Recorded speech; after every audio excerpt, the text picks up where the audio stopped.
Well, hey there. Good morning. We are back in the studio, back in action. I'm Brian Main.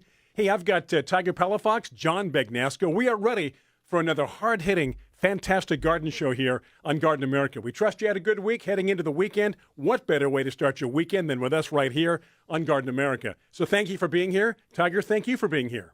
You're welcome. We appreciate Brian. you. Appreciate you. You're very welcome. I'm here today. Hey, if only people could have heard our discussion in the last 20, 25 minutes before we went on the air. Suffice to say, we weren't talking about gardening. Yeah. No, and, we were talking about crucifery, which has... Absolutely. That's the family where the flowers all have four petals, kind of shaped like a cross, crucifix, crucifery. Is there enough of that these days? I don't think I think there's enough. Four-leaf flowers? Exactly. Four-petal flowers? Cruciferous. Is that our word of the day? We should have a word of the day. Oh, all right. Cruciferous. Spell cruciferous. Crucifery. Would you say Is that more than one? Or cruciferous? Yeah, that's the old name. Now, the new name, all the new names of plant families end in ACE, right? Yeah. So it's now Brassicaceae. AC. Crucifery. Cruciferous. Cruciferous. Cruciferous is one. Crucifery is many. That do you ever watch those spelling bees?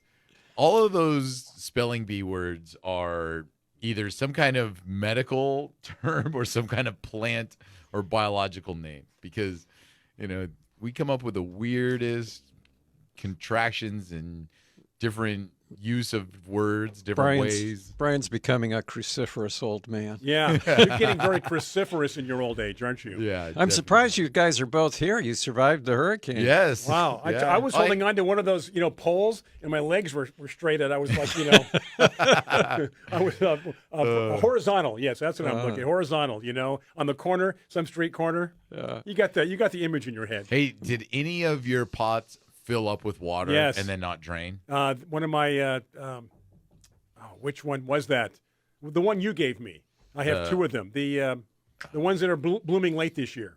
Plumeria. Plumeria, thank you. Ooh, it filled up with water? Yeah, the one, I've got two. The patio was fine. The other one walking up the walkway there. So I dumped it over. Yeah. Well, we mentioned last week not to panic. Yeah. And if you were in an area that you had some problems, we're sorry for you. But on the whole, it was a much-needed rain for Southern California, and it really helped. I think the only thing I would mention to people now, you just mentioned, Tiger, about if you've got water sitting in pots, dump it out.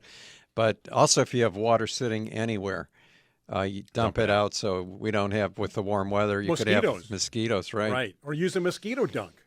Now's a good time for a mosquito dunk. Exactly. I brought that up, though, because I went to a customer's house who had a plant that flooded, that was sitting with water. And I was like, oh, that's so weird. Like, I thought maybe this was something they just installed. I'm like, maybe it didn't have drain holes, because it was sitting in water. It is as if it had not drained. And it had a drain hole in the bottom, and I thought that was just so weird. It didn't drain, but it's because the way that the pot was sitting on the deck that it just completely blocked the drain hole from actually working. So what I did was I took out the plant, put in the Root Warrior, the little cone shape. Oh, what a great idea! Yeah, to make sure that it doesn't happen again, because that cone keeps that drain hole from ever getting kind of like blocked, and then it'll allow it to flow. But it was just the way that it was sitting, it wouldn't allow it. So if people have standing water in their pots, they might want to consider those Root Warriors. PlantWarrior.com to get yours. PlantWarrior.com. See, we use the products. A good example, Tiger, that you were able to do that. And we want to thank Plant Warrior. I know John likes to thank them every week, so way to go, John. he keeps them in his prayers. Yeah, exactly. I think we mentioned last week that when Tiger stopped by, he looked at the sad state of affairs where my plumeria were concerned. This week, yesterday I checked, and they're starting to leaf out. Really? And one has no leaves, but it does have a flower bud starting. That's awesome. Oh, they're trying. Yeah, I don't know if it's too little, too late, or what. For you, yeah, it's tough, right? Because you'll start getting cold October, so you got 2 months maybe before. No, October's usually hot. Well, but I mean, it'll maybe start November. Like it'll October start. might be the most pleasant time of the year Really, Yeah. it's usually because it's in between the hot cold, right? not for us. Really? Still because hot? it's Santa Ana's for us. So we can have temperatures up near 100 in October. It just Really? depends. Yeah, that's just The climate changes, Brian. climate change. You're right, John. It changes every day. Hey, what so- else is going on? So just speaking of that rain, though, man, it was such a good rain from this I aspect loved of it. just a nice drizzle. My water bill is going to be so low this year because I have all winter long. I didn't have to. You've only water. had a few months to really water, right? Correct. And then, I watered for a month or so before the rain, and then I shut it off again right now, and my ground is still wet. It's still so wet that Yeah. I don't feel I have to water yet, maybe another couple weeks. Because then we were talking about Friday morning, I woke up and I went to work. I was cold when I went to work. That's so unique to happen this time of year. Usually at least you wake up in the morning, it might be overcast, but it's still warm weather. What are we going to complain about now? It was too hot. Now it's too much rain. I'm not complaining. I am No, enjoying not it. you. I just mean Yeah. in general, we have to complain about something. Yeah. We're just I not think happy. Californians have a good 8 to 10 degrees Very. where we're happy. Yeah, 8 to 10. If it's above or below that, we're unhappy. Of course. Hey, you want to do the quote of the week? We've still got some time. Oh, we should talk about our guest too after the quote. Okay. Now on the Okay, yes, that's what we're going to do. on the quote, I have to mention that I forgot to put it change the quote in the newsletter, so this one was not in the newsletter. So listen very closely, boys Right, and and girls. this is from Brian's buddy, Will, Will Rogers, right? And he said, "It isn't what we don't know that gives us trouble. It's what we know that ain't so." What we know that ain't so. Right. Say it ain't so, Joe. Will Rogers. And with the computers, with the internet today, I think that's especially true. There's a lot of misinformation Of out course, there. you can throw anything out there. Yeah. Anything at all. Speaking of throwing stuff out there, we've got a guest today. Yeah, we're going to be talking natives with Greg Rubin. He's a Southern California native plant specialist. So we're going to be chatting. And it's funny because usually we talk about natives more in the fall. I'm a native. You I was know, born here. Weren't yeah, you born here, native Tiger? people. Exactly. But It is fall. We're it's only getting close. Right. Remember we're we what? talked about this. We Is got it September. 3 weeks away? 3 or 4 weeks away Yeah. from the autumnal equinox. And then Labor Day's next Monday, or at least that's when we have it off. The- Next weekend. At least that's not what we this have it coming on. Monday. No, a week from week Monday. from Monday. Yeah. But yeah, so I forget. Oh, we usually talk about them in the fall because that's when we plant. But there's a lot that people need to consider in the summertime when it comes to their natives as well. Sure. Because as John and I have mentioned before, we've made our fair share of mistakes with natives in the summer months, whether it be watering or pruning or fertilizing. So Greg Rubin's here to help us with all of those problems as well. And you'll be giving me that phone number to call during the break. Yeah. Something true we that. usually do before we go on the air. We just got so And I write it down on into this our little conversation. pad right here, and then we call our guest, and you can see all that going on if you're watching us on Facebook Live. Hey, shout out to those on Biz Talk Radio. Thank you for tuning in. We do appreciate that. We want to thank Stephanie as well for keeping us on the air every week. Those on Biz Talk Radio want to catch the show live, go to our Facebook page, Garden America Radio Show. Every Saturday morning, 8 o'clock on the West Coast, 11 o'clock Eastern Time Zone. You can watch, interact, ask questions, comments, the whole deal right there on our Facebook page That's on the a comment lot. section. That is a whole lot. It's a lot to soak in and think about, isn't it, Yeah. John? What else is going on? We've got about a minute. I want to make sure we right. get everything out of the way before we call our guest.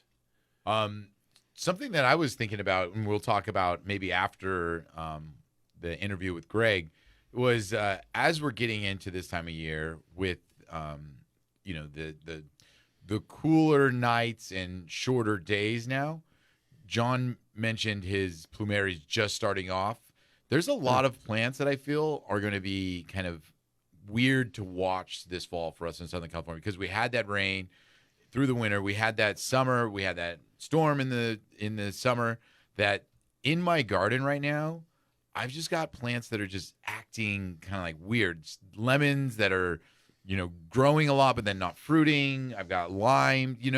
It's a lot of different stuff. But my roses, they look beautiful. I don't know, John. Is this You know what it is? the prettiest? The heat in the heat water. in the water, right? Heat and water. This has been right? the prettiest year for my roses, I feel, Yeah, I ever. know. So. Little heat, little water. Okay, with that in mind, we are going to take a break here and get a hold of our guest. So do stay with us, obviously, those on Biz Talk Radio, those on Facebook Live. John's listening to one of our previous shows. So we are going to take a break, going to get a hold of our guest, as I mentioned, and then back after these messages. Do stay with us. I'm Brian Main, John Begnasco, Tiger Palafox. This is Garden America.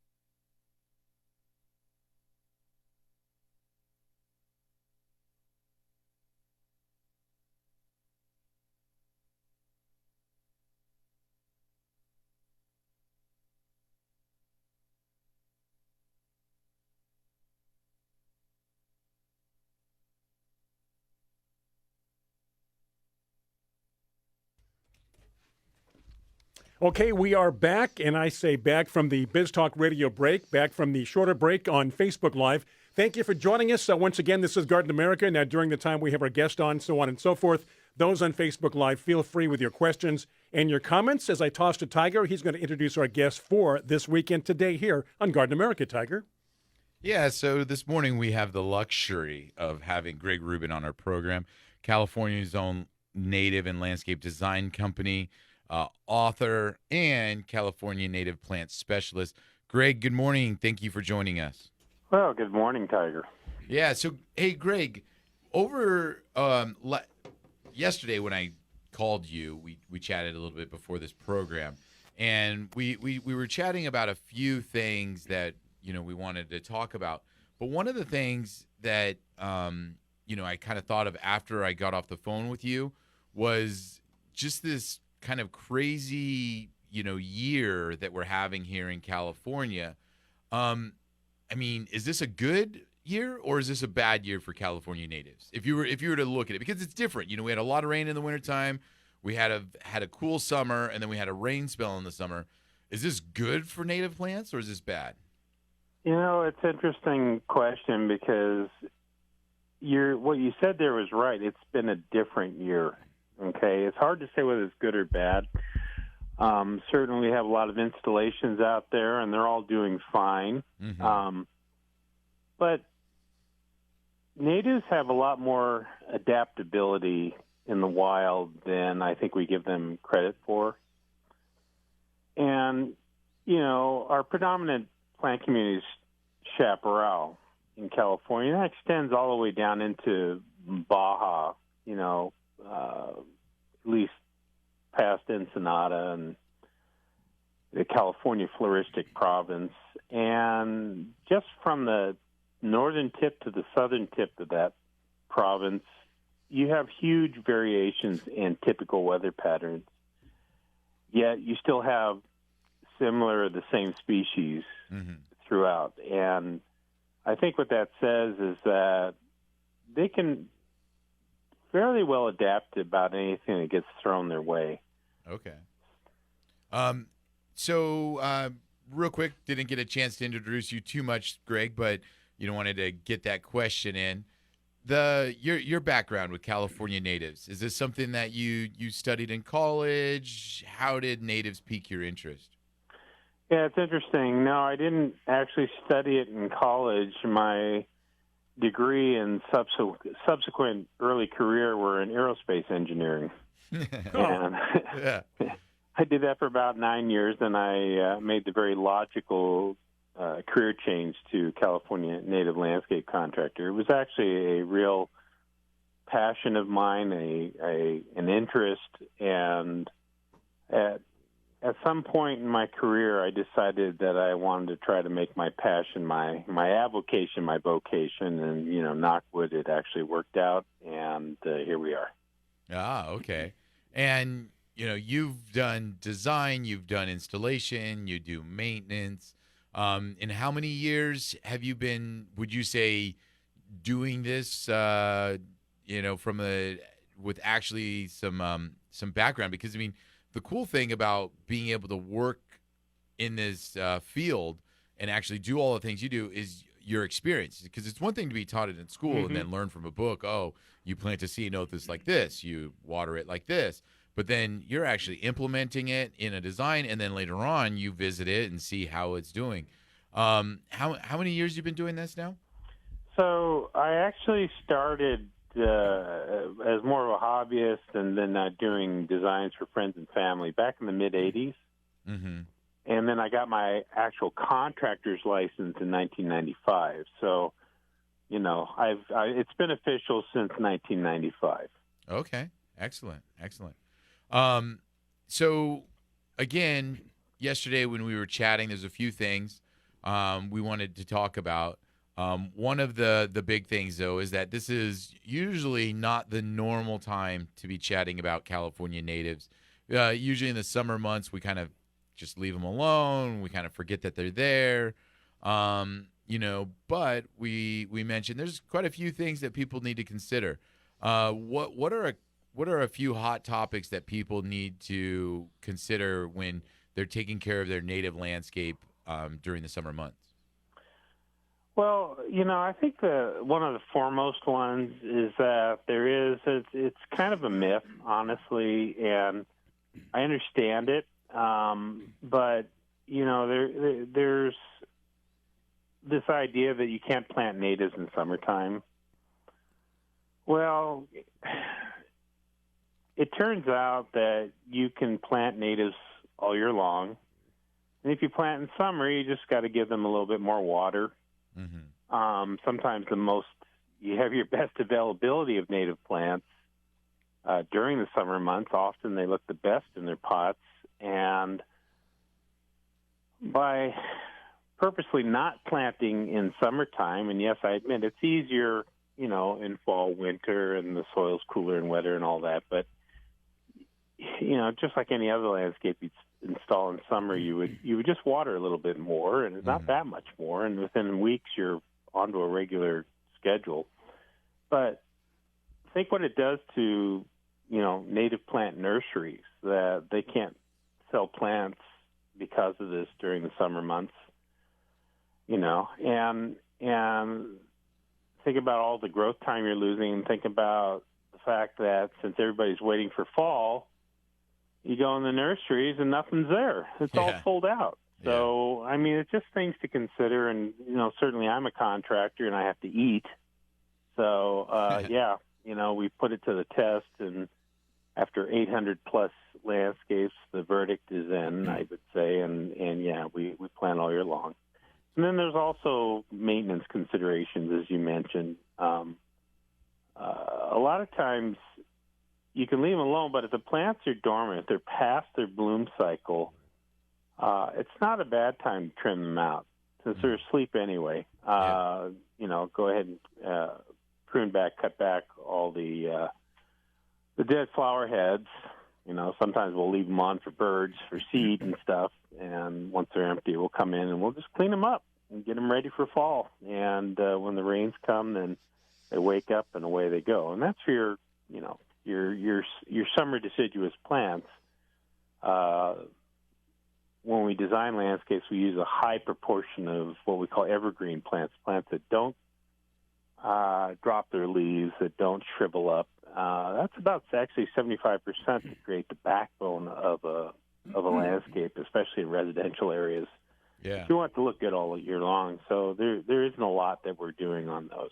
All right. When we get back, we're going to have to take a quick break. When we get back from break, we'll continue chatting with Greg Rubin. As you mentioned, summer dormancy plant in the southwestern parts of the United States. Plants go dormant in the summertime, not the wintertime, because that's the most stressful time of year. But when we get back, continue chatting with Greg Rubin about California natives. Thank you, Tiger. And again, those on Facebook Live, questions, comments for Greg, our guest today, feel free right there. We will address them. In the meantime, this break for our friends on Biz Talk Radio, Brian Main, John Begnasco, Tiger Palafox. Thank you for your support here on Garden America as we return after these messages.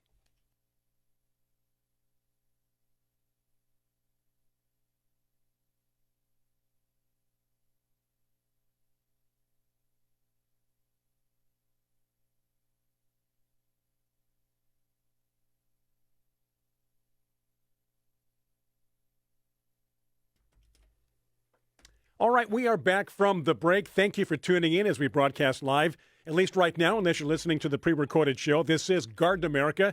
We originate here in San Diego, California, from the iHeart Studios.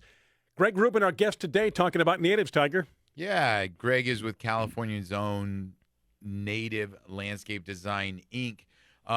Before the break, Greg, you had mentioned that something that people think of or think to not do with natives is plant them in the summertime. But, you had said, that's something that, you can still do. You can still plant natives in the summertime. It's a great time of year. That's when the selections in the nursery are probably pretty good. And also, as you just provide it with a little bit more care, it'll be fine. And it's funny because there's a lot of native plants, yarrow, salvias, different succulents, and they're all natives. But these are all also very common plants that we find elsewhere that are non-native. And I know that there's a difference between species, but then it's like, okay, so you're just not going to plant a salvia in the summertime? You're planting all these other plants. You're planting your yarrow that you just bought in the little perennial section, but you're not going to plant your, native yarrow. It's, people think, they gotta think outside the box, that there's larger species available, and they plant those through the rest of the year. So it should be okay to plant the natives, not just in the fall. You can plant them in the summer. Which brings me to my next question for you, Greg. I feel over the past 10 years, this selection of natives has grown. Is it because they're just finding more native plants, or is just the interest there and now they're actually propagating them? Well, I guess it's not so much finding. I mean, most of the basic types, the Ceanothus, manzanitas, etc., have been known. But, there's sort of like this top 40 that professionals tend to use. And they're popular because they call them good plants, stuff like Arctocephalus Howard McMinn or Ceanothus Yankee Point.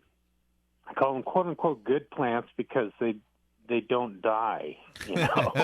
They're pretty easy and stable.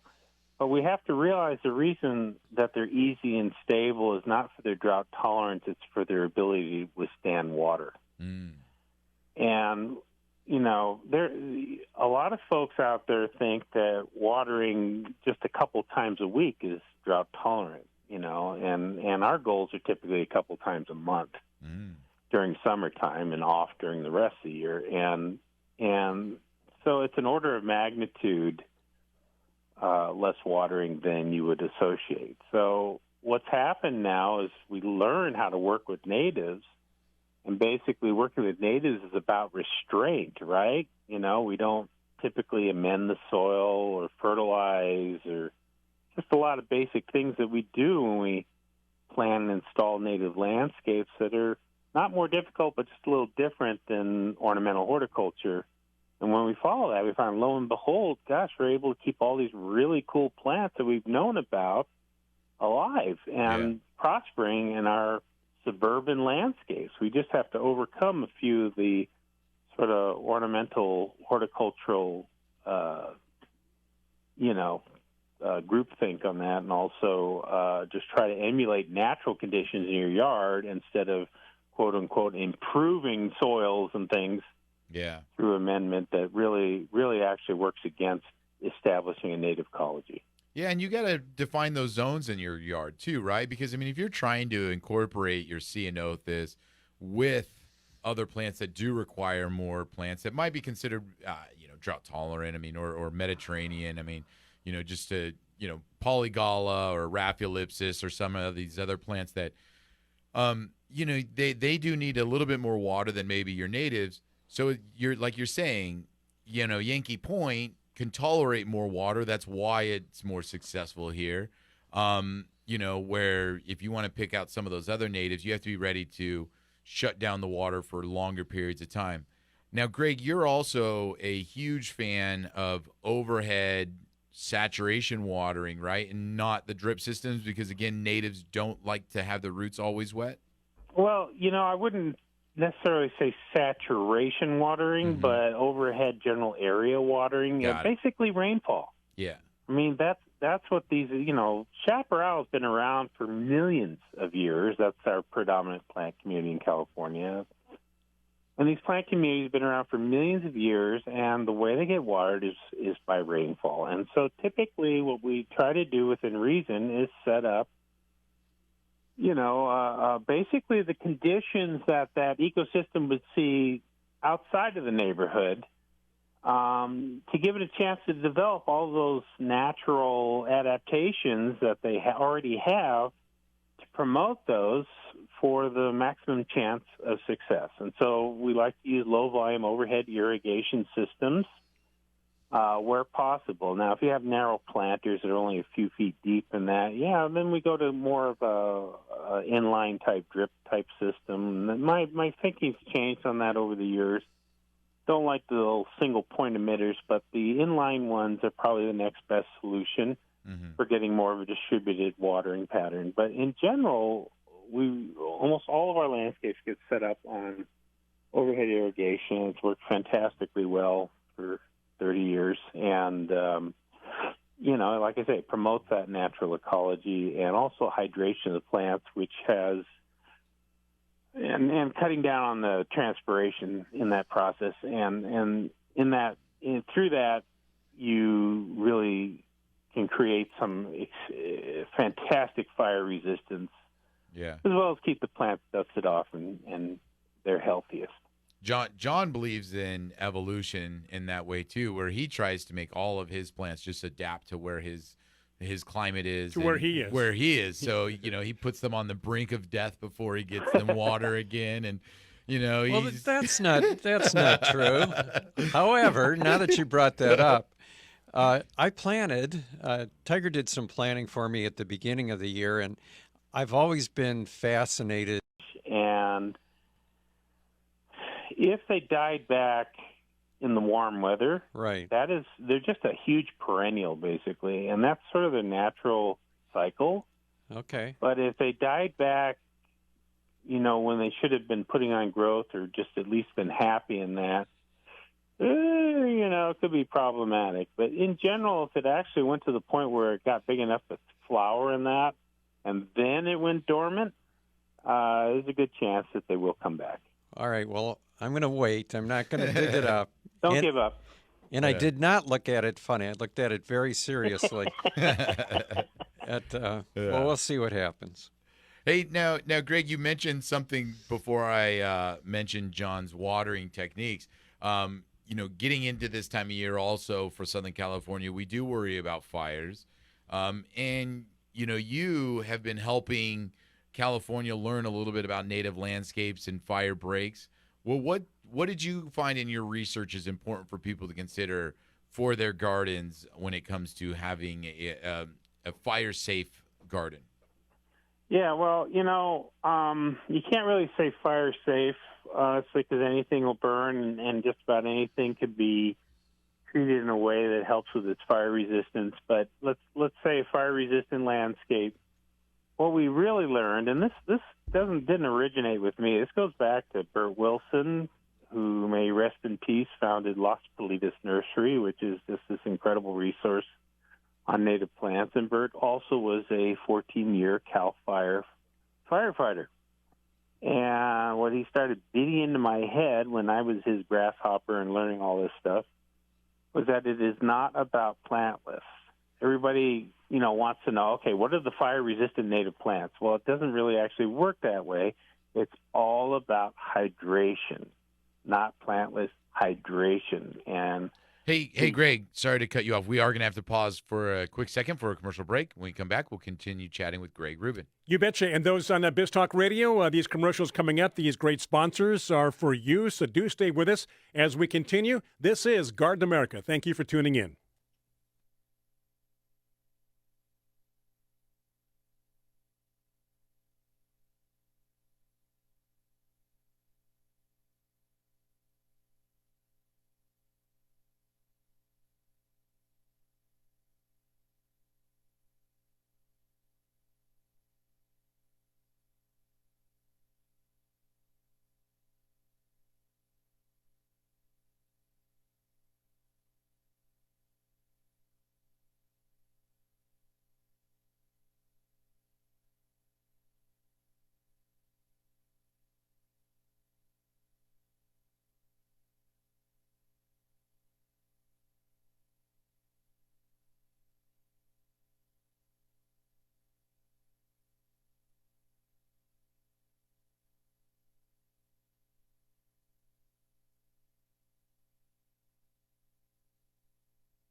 We are back from the break. Thank you for tuning in. Those on Biz Talk Radio, this is the final segment of hour number 1.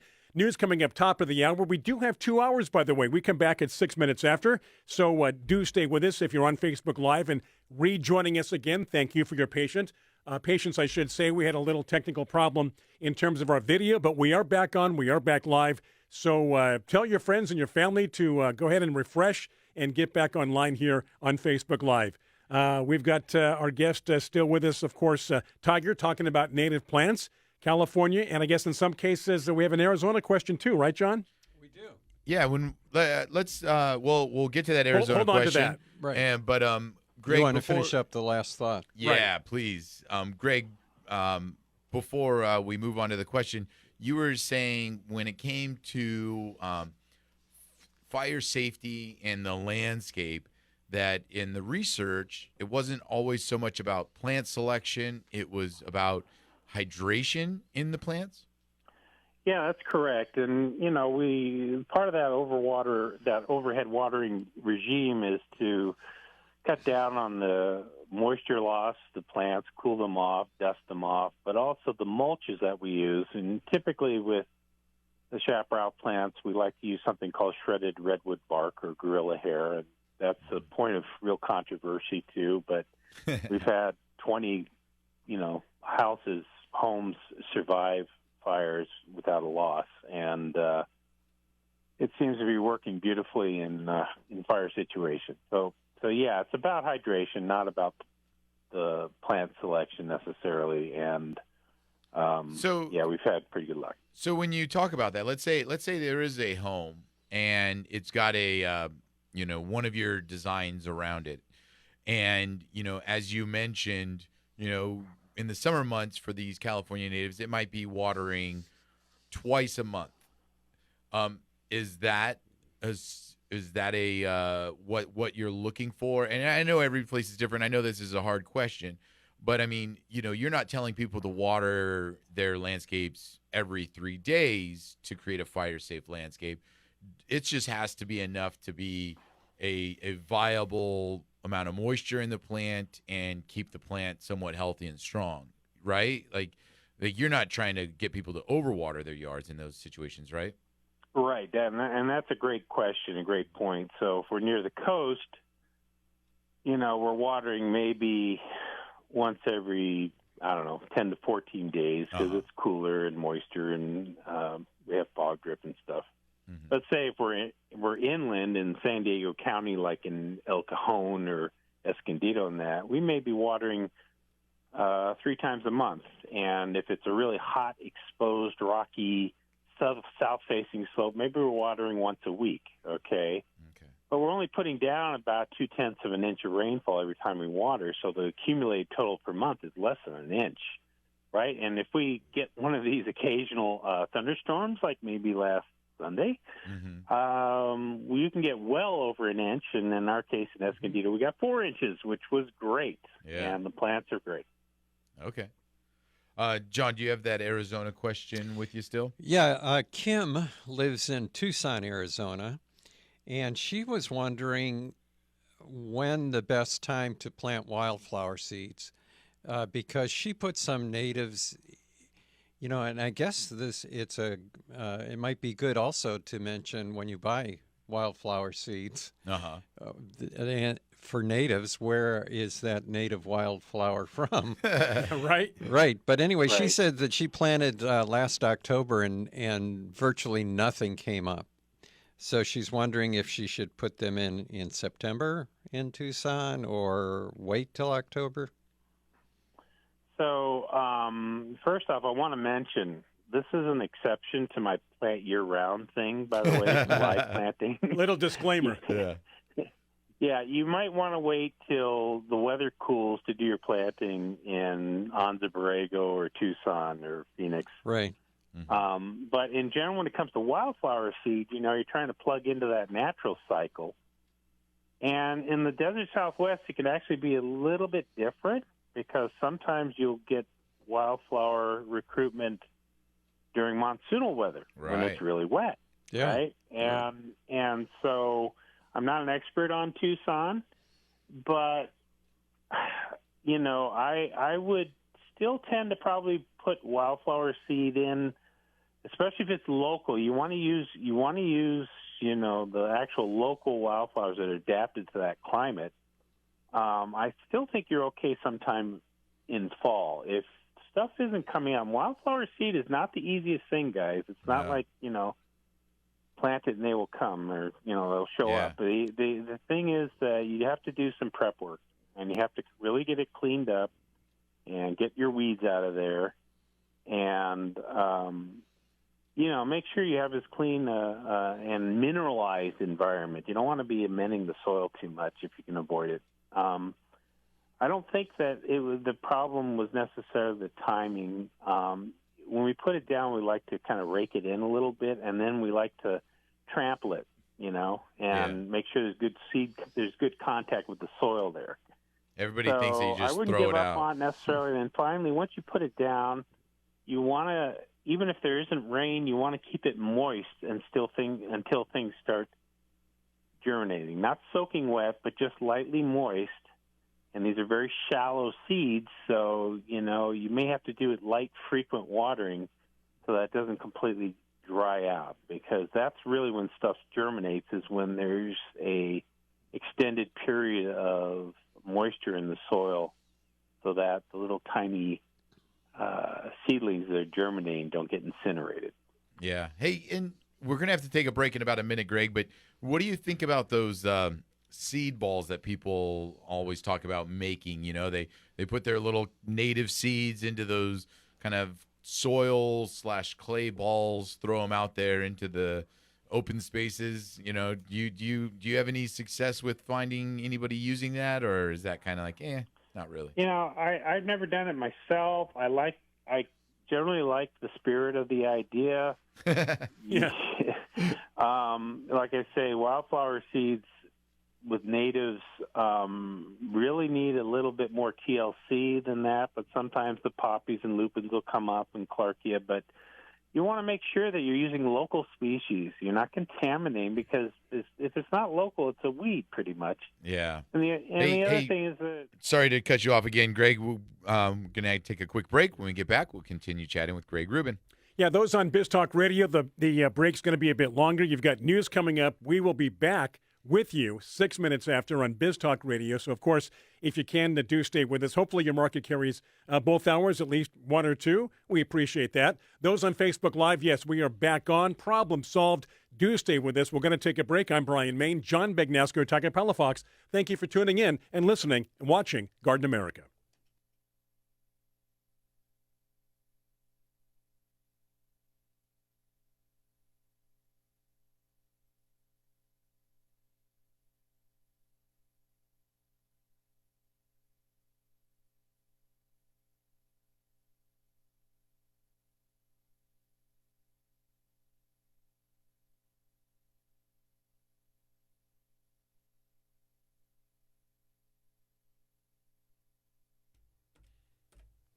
Hey, welcome back to Garden America. If you're just joining us, we appreciate that. If you're on Biz Talk Radio, this is the beginning, the start of hour number 2. Those on Facebook Live, thank you for rejoining us after the little technical problem here as we continue on Garden America. And, of course, we're talking about natives. If you've been with us, if you're just joining us, that is the topic, native plants, Tiger. Yeah, and before the break, we were talking about wildflower seeds. We'd answered one of Kim's questions from Tucson. And Greg, you were kind of talking about the importance of using local seed for your wildflowers. And this was going to lead me actually into one of the questions I was going to have for you also. From a landscape design aspect of California natives, what is your native range? Because we can say we're in San Diego, and then we can say, oh, it's California native. But it could be Mexico native. And, that's only 5 miles south of us. What is your native range that you like to use when it comes to your designs?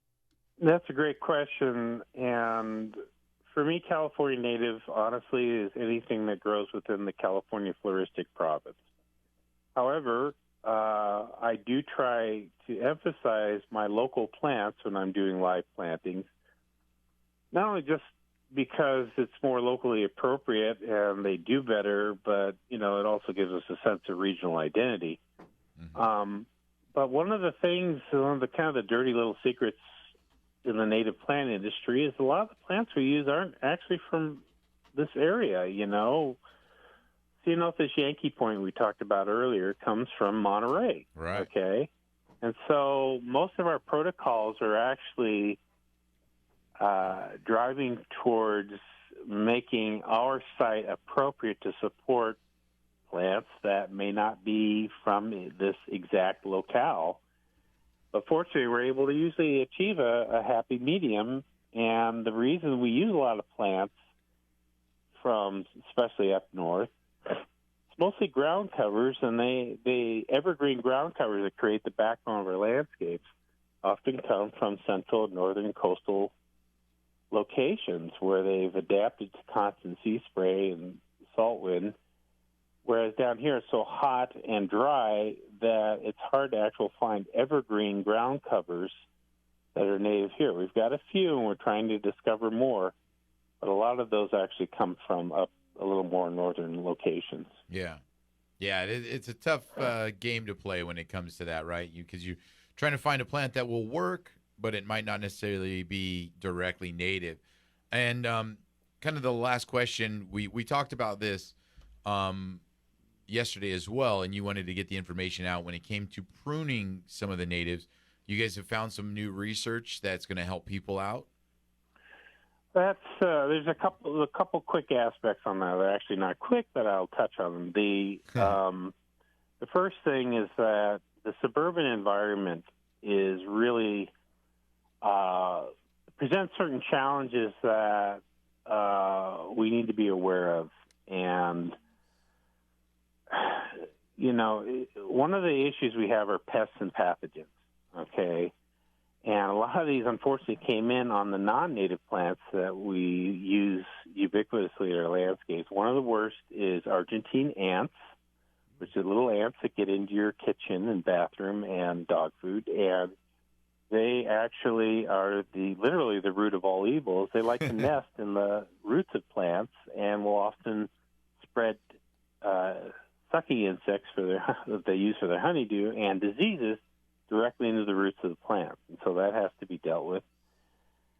And in a similar vein, when you prune plants, especially like Ceanothus and Manzanitas, we have found it essential to go in with a little bit of pruning sealer, and just spritz any cuts over about a 1/4 inch not to help with healing. This is a controversial point, and there are people who disagree with this, but I'll tell you it has worked wonders for us.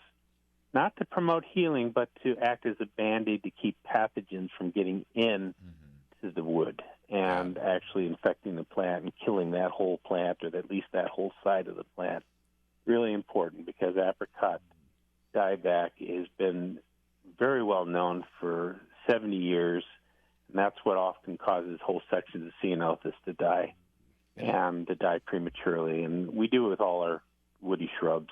I was going to say, yeah, that's not just Ceanothus. It's kind of like some of your more evergreen woody shrubs. I mean, you can say that about, maybe the manzanita.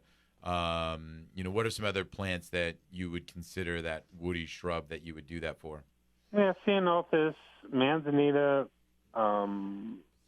certainly mallows, coffeeberry, toyon. Toyon's not as susceptible, but yeah, it worked with toyon. Just about anything that's a woody shrub or ground cover. You have to go just a real quick, microsecond spray on there, and that has ended this issue for us. It has absolutely ended, and I didn't come up with this myself.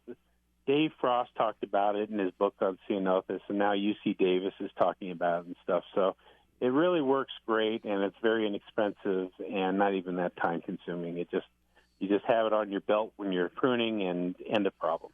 Perfect. Hey, John, as well as cleaning your pruners, by the way, guys. Yeah. Did we answer Carla's question in a roundabout way just now? Do you have that question up there? No. She says she has not had success with California lilac. Sorry, proper name has flown out of my head. That's Ceanothus that he was just talking about, right? She lives on the coast. Is there anything that she can do to keep one growing? Yeah, and I think that for Ceanothus, Greg had mentioned, if she's along the coast, you want to pick a coast-friendly variety because, like we mentioned, the Yankee Point, it is one that grows along the coast in Carmel.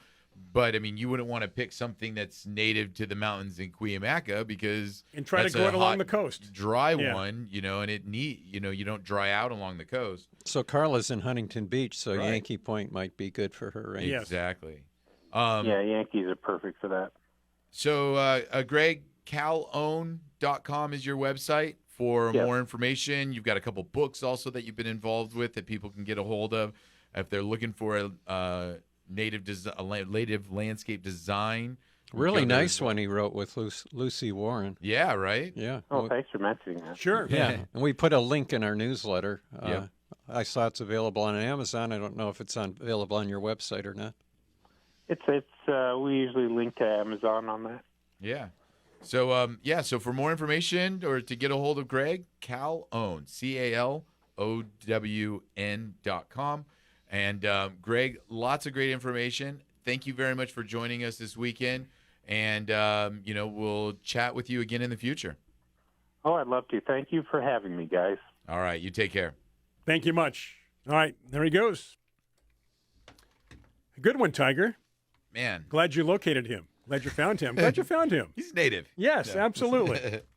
Oh, man. So much information and so much to consider when it comes to natives. People just think natives, because they're natives, are plants that you plant and forget, but you got to remember where they're native to. I always find that that's a funny thing, right? Like, well, no, but it makes sense. Native to what? Yeah. Native to a bog, native to a desert. Where's it native? All plants are native somewhere, right? Yeah, exactly. I was thinking while he was talking about, I've heard people say that I'm going to put in a native landscape to be fire retardant or resist fires. And I'm thinking, all the fires we have in California, isn't that all native plants that are burning? Right. Exactly. And if you look at a forest, it's not like one or two are still standing. Right. You know what I mean?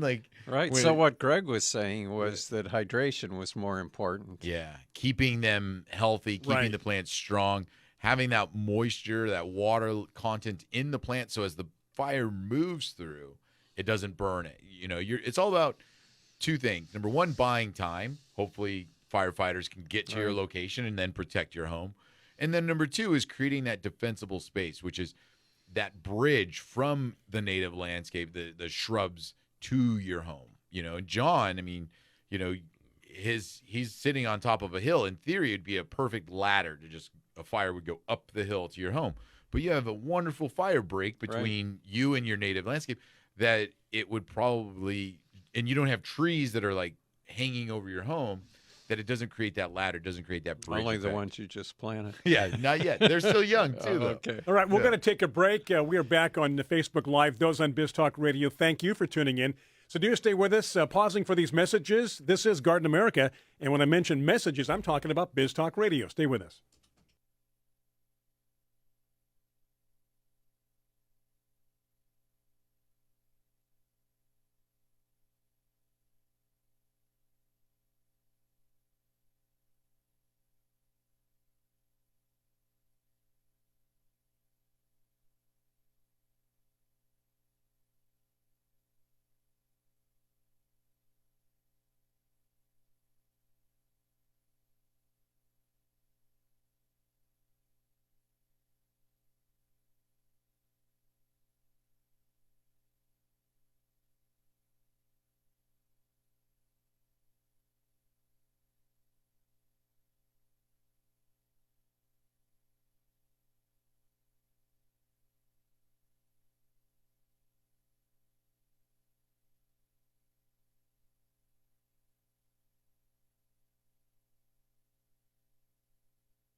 Hello there. We are back from the break and looking at Facebook Live. People wondering, will the entire interview be on our YouTube channel this afternoon, because there was a little pause and a break in the action with some technical difficulties.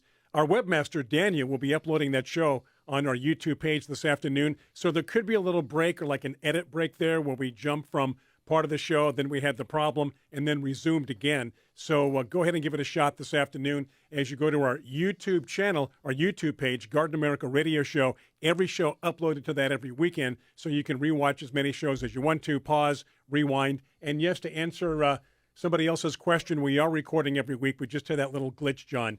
So thank you for being back with us on Facebook. Those on Biz Talk Radio means nothing to you. Everything is the same. We just keep on recording and going right along the way as you enjoy the show. So that out of the way. We got some questions. That was a disclaimer, John, a long disclaimer.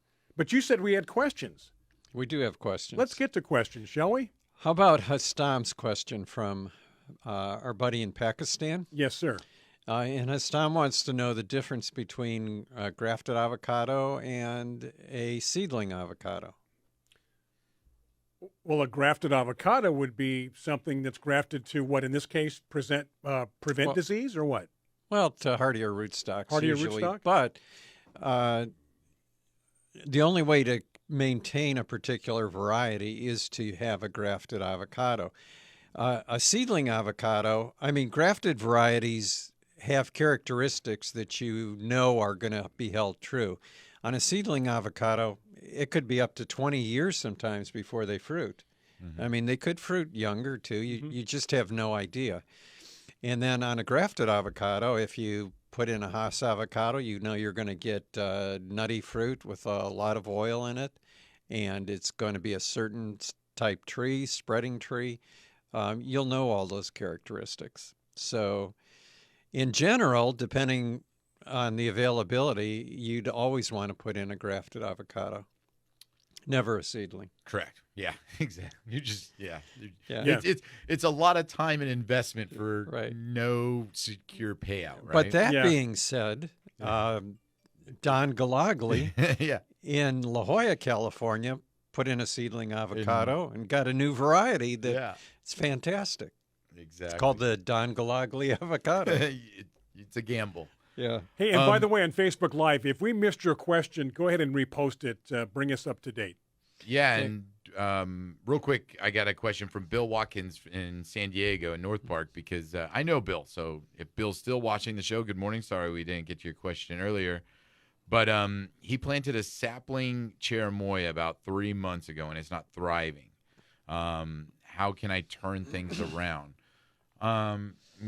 3 months is not long. Not long enough, and especially during the summer months. Right. Because in a lot of situations, it's not going to grow a lot in the summer. Well, the trees need to develop a root system. Mm-hmm. And because of the lack of rain all during the summer, you're not going to get the root system spreading. Right. Unless the entire area is under irrigation, right? Right. If you're on drip, you're definitely not going to get that. And if it's occasional watering, you're only watering the area around the tree and not encouraging the roots to go outward, it's going to take a while. So probably next spring is when you'll see more growth on it. Yeah, exactly. So you still got a little bit of time there, Bill. So I mean, as long as the tree's alive and it's not declining in health, then all is good.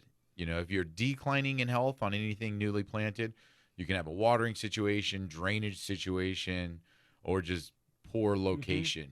Sometimes we try to push our boundaries about where something would grow. And Lila wants to know about armeria. Yeah. Hers always dies. Armeria. Yeah, armeria is something that needs good drainage. They do not like heavy soils. If they're heavy soils that are going to be wet, they're going to just dry. And the other thing is that even though they need good drainage, they need water. So they're not really drought tolerant, though they will probably be a little more drought tolerant than some other plants. But they do need a regular watering, but the water cannot stay in the soil. It really has to drain. And Greg actually answered that question as well. Greg is back with us, our guest on Facebook Live. They need a lot of water, and like many mounting perennials, susceptible to mealybugs, often associated with the Argentine ants. Now those Argentine ants, those are the common ants we see all the time, the black ones, right? That the we ones see that are pesty indoors, in your house. outdoors. We see them carrying small animals away. That's how strong they are. Well, if you put taro down, it'll kill them. And don't cry for your Argentinians. Very good. Terrible. See? Terrible. I saw that coming. It was terrible. I agree. I like Kim's comment here, though.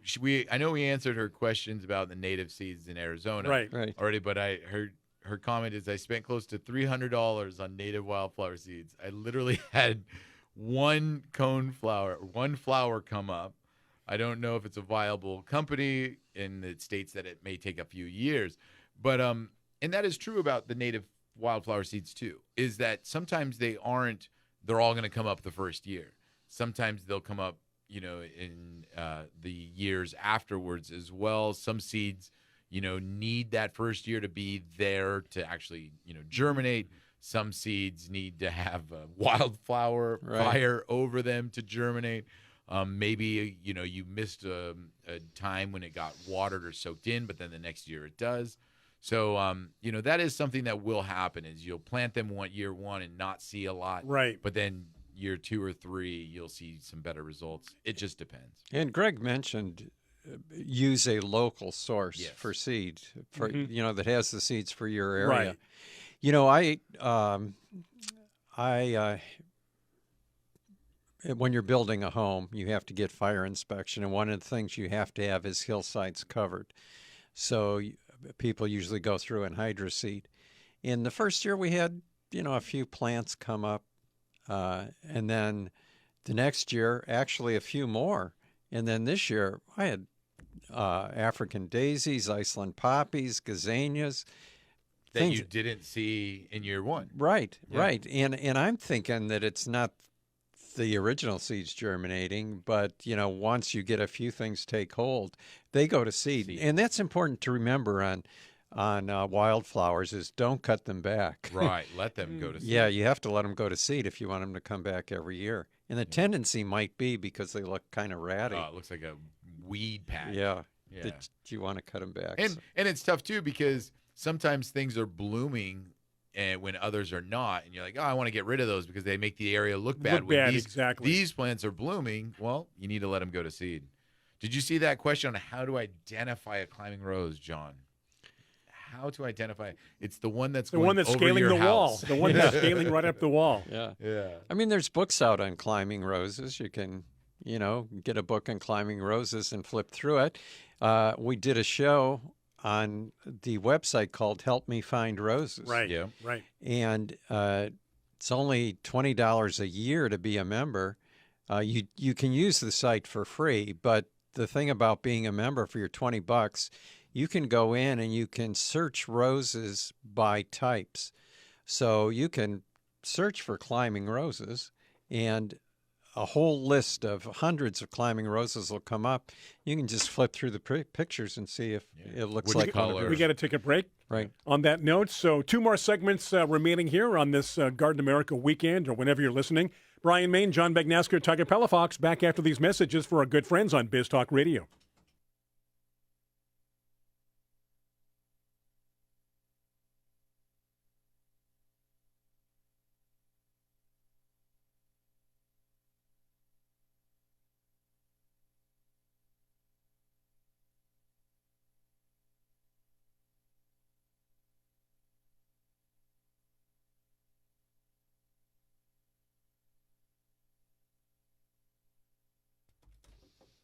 Back from that break on Biz Talk Radio. Those on Facebook Live rejoining us, thank you.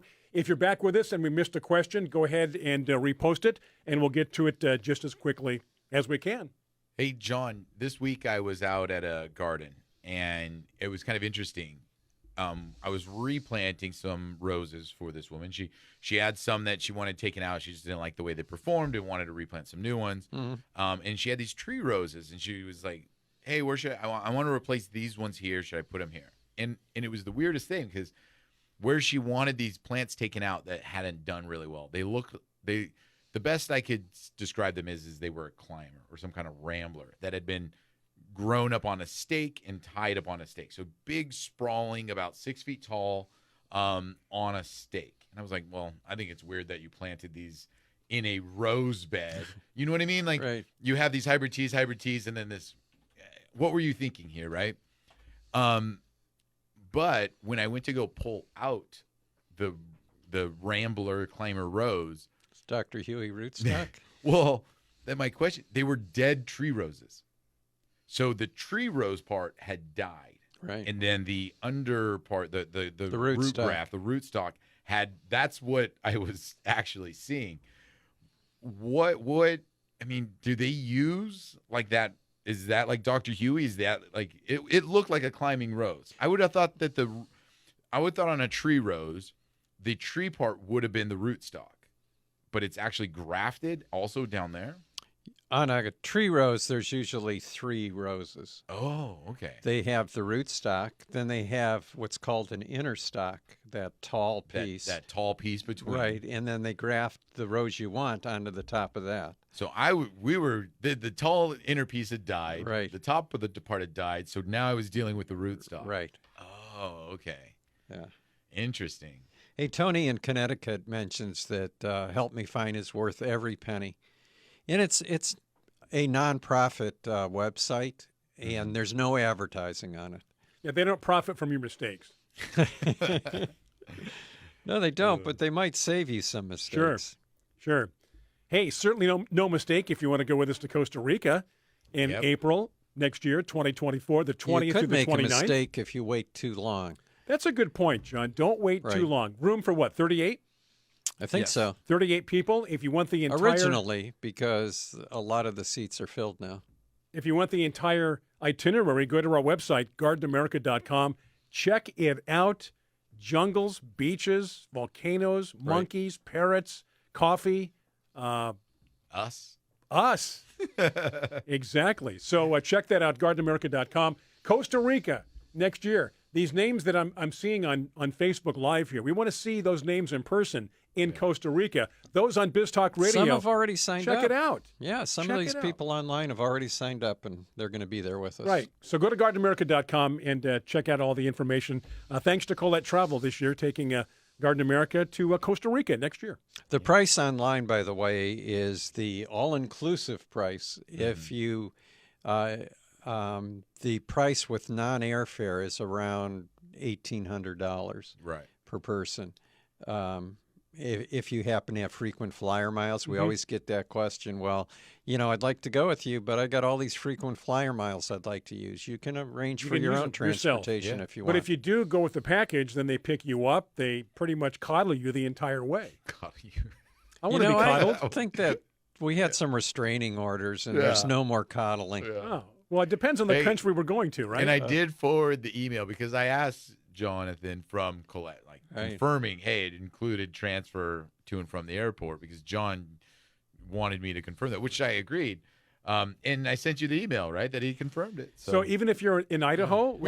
I'm sure there's always the price changes, right? So as John mentioned, the price that's posted online as if you were in San Diego. Right. Now, that doesn't mean you have to be from San Diego. So Tony says here, this is good on Facebook Live, from any airport? ? Well, the price could be different. So if you're... Well, the 1,800 is the same no matter what. Is the same no matter where you are in the world. But the transportation could be different. Right. The price that's posted online is to and from San Diego. But if you were in Arizona, you could get it. And heck, your price could be less. But it could be more. It just depends. Right. If you're in Guatemala, it'd probably be a lot less. Yeah, right? So on our website with the itinerary, all that information's right there. It'll take you to probably the area of concern or your question to have those questions answered. Yep. Perfect. That's the best we can do right now. Let's go to Costa Rica. Someone from Santa Clarita posted, and the name escapes me, sorry, about her having 6 inches of rain during this last storm, and then one plumeria blooming. And I think that was Lenore, wasn't it? Was it? I think so. Okay. And, I mean, it's just so funny we're talking about our plumerias. And before the show, or when we started the show, I talked about how it's like this weird thing in my yard right now that's not normal to what I'm accustomed to. Unusual plant activity. Yes, exactly. And it's just going to be kind of it's just going to make for an interesting winter also. Not so much what will happen in the beginning of the winter, but I almost feel like my biggest fear right now is that we're going to start seeing plants get overwatered and rot because there has been so much moisture in the soil. Is that really your biggest fear? It is, because I've got some plants that I do not want. Oh, no, not my biggest fear. Right. Yeah. My biggest fear of my garden. Okay. But I'm worried that I'm going to start to see plants rot and die from overwatering, but it's not overwatering I can control. It's overwatering. Okay, are we supposed to have another very wet winter? Who knows? What are we looking at this year? Yeah. El Nino, El Nina. What's going on, John? The last I heard was they were projecting another wet winter. Whether it happens or not, who knows? But I kind of agree with what Tiger's saying about the weirdness, as you're calling it, because Lenore lives in canyon country, right? And usually, and I'm in Fallbrook, which is inland San Diego County. And Lenore's usually very hot. Right, and I'm usually hotter too, and usually we're better areas for plumeria, and we have blooms before San Diego. But this year, along the coast and cooler areas, you came in leaf and flower. Yeah. And like we mentioned during the beginning of the show, we're just getting ready to do that. In the last month. Yeah. And mine's in the last one week. of mine still hasn't done anything. Yeah. So the one where they got flooded from the rain that I had to dump the water out. I have this triangle palm that I'm most worried about it. And it's just because it's in a low spot of my yard and the water sets. And in a normal year, I'd be like, in the wintertime, whatever. It pools up there. I don't really care about it. It's not taking up as much water as being left there. And there is no irrigation going to this palm whatsoever. So it's just 100% reliant on drainage and watering that it gets from runoff. And I haven't cared about it. But I kind of feel like this year hasn't dried out at all. Are you seeing any signs yet or no? It's a little yellow, but that's kind of normal for it this time of summer. The palm yellow. So I don't know if it's from the overwatering or if it's from just normal stuff. Do you think it needs to be dry? I'm talking wet, like it's a pool next to the trunk of the tree. That might be too wet. I don't think it needs to be dry. I just think it needs to not be sitting in water. I think we've talked about this in the past, but the triangle palm, Neodipsis decarii, I first read about in McCullough's Palms of the World. And the Neodipsis decarii you're speaking of? In Volume 1, I think it was in Volume 1. There's a supplement to Palms of the World, Volume 2. But anyway, in Volume 1, it mentions that it's an extremely rare palm, and there's only 3 plants known in the United States, and they're all in Hawaii. And now you can buy it at Home Depot. Or go to Tiger's yard. And dig one up, maybe. Dig one up and take it home. And that's why I was asking about the water, because I would think Hawaii would be getting plenty of water. All the time, right? Yeah, but probably doesn't sit in the water. They have good drainage. Yeah. But anyway, Tiger, there's more than 3 plants now since they're available at Home Depot, so don't feel bad if you kill it. Horrible about it. Right. By the way, we did get the thumbs up from Daniel as far as uploading our show this afternoon on YouTube. He'll take care of it. Okay. He'll figure something out if you want to go back and watch this show or any show at our YouTube page on our YouTube channel, Garden America Radio Show. By the way, I see my brother Dave is watching. Yes. Hello, Dave. And I'm thinking he lives up at Torch Lake in Elk Rapids, right? Traverse City area of Michigan. Oh, I wonder. So are they going to pick him up if he comes with us to Costa Rica? Are they going to pick him up and take him to the airport? They're gonna take him in a boat. Or is it the closest, biggest airport? Well, the biggest airport is in Detroit, which is like 7 hours away by car. No, Traverse City to Detroit, because I was there. It's 4 hours. No, it's not 4 hours. Really? Well, 7? They can reach out to Colette, right, for these little detailed questions. We have to take a break. More on Costa Rica, more on a lot. We have one more segment to go, so do stay with us as Garden America continues.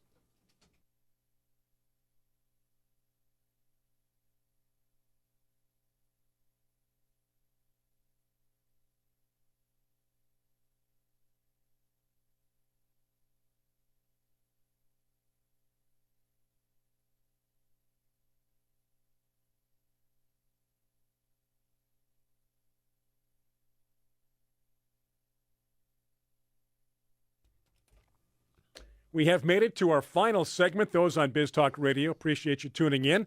And, of course, our good friends on Facebook Live who like to watch us because we have cameras in the studio so they can see us, they can hear us. One glitch today, but we're back. And, again, our webmaster will take care of that, uploading onto the YouTube channel. Johnson, no worries. Dave said it's about 4.5 hours to the airport. So Tiger was closer to being correct than I was. How many did he say? 4.5 hours. 4.5. And what did I say? 4? Yeah. You said 7. John said 7. John. You know, you haven't been to Michigan in a long time. Well, wait a second. I was there last you were summer. talking about driving straight. See, I was talking about stopping for lunch. Oh. And maybe a little nap. Yeah, I was going to say breakfast. Well, yeah, I think or it's what? safer to drive straight. You don't want to drink or anything, right? You want to be straight. Yeah. My goodness. What was it? Don't drive wrong way? What was that sign you saw? The sign on the freeway said drive sober, not wrong way. Yeah. Okay. But I'm sure that's going to help prevent a lot of accidents. Lenore says that her plumerias were late in leafing, but all of them now are in containers. Only one not, and all look good, but no even flowers. I think I read that correctly. think so. Yeah. Sounds I don't know if you read it correctly, yeah, but exactly. You didn't say it correctly. Containers only one, not, and all look good, but no even inflows. Okay. I think she mean that none are in flower. Okay. You know, we get the gist of it. We get it. Yeah, the phone always thinks Siri thinks she knows better than everyone else. Yeah. Kim says that in Kim Nelson's book, A Desert Gardener's Companion, she suggested mixing native wildflower seeds in a glass jar with damp sand, shake for 5 minutes, and she says that it helps the germination rate. No. Interesting. 5 minutes? Shake it for 5 minutes? Not 4.5. That's a long time. It is. 5 minutes. I don't know. You know, it's funny when somebody says, "Hey, can you help me?" Yeah, just give me 5 minutes. Sounds quick, right? Do you want to shake that plant for 5 minutes? That's a long time. The perception of 5 minutes can change, basically, is what I'm trying to get at. Yeah. So do plants germinate wildflowers? Do we have so many in California because of earthquakes? From the shaking? From the shaking? I don't know. That's good. Hey, by the way, there was... Kim says you can do it, Brian. Thank you, Kim. You can do it for 5 minutes. Got to be in shape. Good research. Hey, we had an earthquake during the storm last week. Up north, right? Yeah, I get these little announcements on my phone, these alerts. And it was up Central California, I believe it was. It was called a hurricane, wasn't it? Hurricane, you're right. Yeah. Was it about a 5-0? Did it coincide with the Sharknado? Sharknado. You saw that movie. You couldn't wait to see that movie 2 or 3 times. And then somebody said, "Tiger, it's not real. It's fiction." What? Oh, that changed everything. That used to be his biggest fear. Yeah, exactly.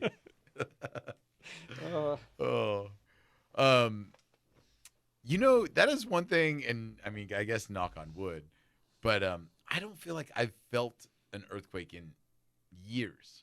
I don't really want to feel one. No? I mean, a little one's fine. I don't mind, yeah. But you know, the only problem with earthquakes is you really don't have time to enjoy them. Because by the time you realize it's an earthquake, it's over. Yeah. See, I would like to know maybe 15, 20 seconds ahead of time And then To you get can ready so I plan could for get it. braced and kind of enjoy it. You know, back in the days when we had a lot of indoor hanging plants, Yeah. that was your first indication. They'd swing back and You just forth. start seeing it start to swing back and forth. You go, "What is that? Why is that happening?" Oh, it's an earthquake. It's funny too, being from California, and you also you don't get 15 or 20 seconds, but there's a noise that comes along with It's it. like this low And- rumble sometimes. And then you hear it get closer, and you know it's not a truck. You know it's not a plane. Right. You've learned these other noises that it could be, and you can identify it as an earthquake. And then all of a sudden it hits you, and then you can kind of hear it go away. It's like a too. rolling. I think you're talking about a rolling earthquake, Yeah. as opposed to one that shakes. You can hear it coming from the distance. Yeah. And depending upon how deep it is, the deeper it is, the less shaking you're going to have. Obviously, the higher up, you're going to get more shaking. I've seen rolling earthquakes before.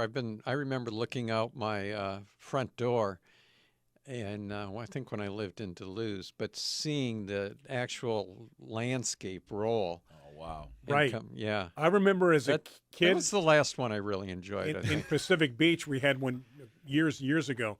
So we had a fence that was about 4 feet, and it was an earthquake that went like back and forth. Yeah. Those that are watching on Facebook can see my hand, but I actually see the street come up over the wall and down again. Street came up over the wall and down again Wow. for about 8 seconds. That's a lot. Because you're always wondering when it's going to stop. Yeah. How long is this going to go? I remember. Do you remember? Let's see, the people that were out in the desert. That Burning Man? No, Goobler orchids. Oh. The Carla says it was in Ojai, by the way, the earthquake. Oh, okay. Yeah. They were out in, I think, Yucca Valley, and they had the difference after that big earthquake they had out there. The difference between the street level and their nursery was changed by 4 feet. Wow. And that was a lot. That was probably the biggest I'd ever seen. Okay, we got a lot of comments here. And we have like a minute and a half until we have to say bye-bye till next week. What? Go ahead, quick as you can, John. Okay, let's see. I can't. There's too many to pick out. Everybody wants to know about. Oh, Kim's going to go. That she'll shake her 5-minute jar during one of our shows on Saturday. All right, shake it, Kim. That's what we like. Yeah. Well done. Hey, and thank you to those that came back with us after we had to restart the show. We appreciate it. If that ever happens again, do the same thing. Refresh and come back and join us. You know, Lenore says that inflows was not a misspelling. Yeah. But that's what you see before the flowers. The buds. Now, is that like a term that plumeria growers use? I don't think it's just a term for plumeria. I think that a lot of people Is it use like that short term. for inflorescence, or what is inflows? Yeah. I didn't know that either. I've never heard that. No? No. I've heard it before. I don't know why you would use it in terms of that, though. But Hey, I've we heard it got to go. before. I'm sorry. I'd like to stay here all day and talk. Thank you again. Now, those on Biz Talk Radio, Facebook Live, and those that came back after our little glitch. This show will be uploaded today, this afternoon. Our webmaster, Daniel, will get it up on our YouTube channel. When you go to our YouTube channel, like, subscribe, tell your friends, and also be sure to check out our website, gardenamerica.com, for the trip to Costa Rica and everything else as we talk gardening here on Garden America. For the entire crew, Daniel, myself, Brian Main, Tiger Palafox, John Begnasco, enjoy the rest of your weekend. Have a safe week. We'll do it again next week right here from the iHeart Studios in San Diego, California. Take care.